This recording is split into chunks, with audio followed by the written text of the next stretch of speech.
And when you look throughout the scriptures, when you look all throughout the Gospels, there's this sense of inevitability. Jesus was born in Bethlehem.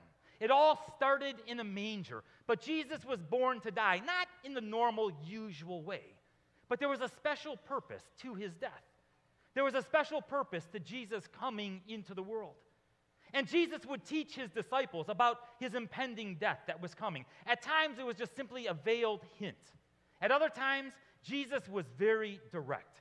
Like in Luke chapter 18, the scripture says, Jesus took the 12 aside and told them, we are going up to Jerusalem, and everything that is written by the prophets about the Son of Man will be fulfilled. I mean, Jesus was preparing his disciples for the Passover celebration and how it was going to end. He said, the Son of Man will be delivered over to the Gentiles. They will mock him, insult him, and spit on him. They will flog him and kill him. But on the third day, he will rise again. I'm sure that when Jesus made that statement, that it was met with this collective sag of the jaw kind of thing. The disciples stood there in unbelief. I stand amazed because Jesus handpicked these 12 individuals who were to take the gospel message into the world and to make sure that everybody knew about what Jesus did. But so often, his hand-picked disciples, so often they missed the point. So often they missed his intent. They missed the good news. Now, anybody, I can never remember this guy's name. What's this guy's name? Yeah, hey guys, did you notice how all the women were the ones who jumped in and said George Clooney? I mean, did you guys catch that? I'm just pointing that out, okay? You know, my wife likes George Clooney because of the salt and pepper hair, the look that he's got going on there. And it's really funny because somebody was just making fun of me pre-service about my hair. The salt and pepper, I got more salt and pepper, but I got the salt and pepper hair. And so maybe, just maybe, I'm okay with it. Anybody see any resemblance whatsoever? No? Okay. Remember, it was years ago, George Clooney starred in this movie called The Perfect Storm.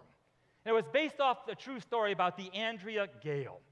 It was in late October of 1991 that the crew of the Andrea Gale, they set sail on a fishing trip. They left Gloucester, Massachusetts, and they sailed 500 miles into the Atlantic Ocean. Unbeknownst to them, there was a horrific storm that was brewing. A cold front was sweeping its way across the Canadian border.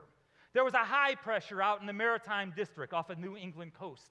There was a low pressure that was coming in, and to top it off, there were the remnants of Hurricane Grace, bringing all of that tropical moisture and all that tropical energy.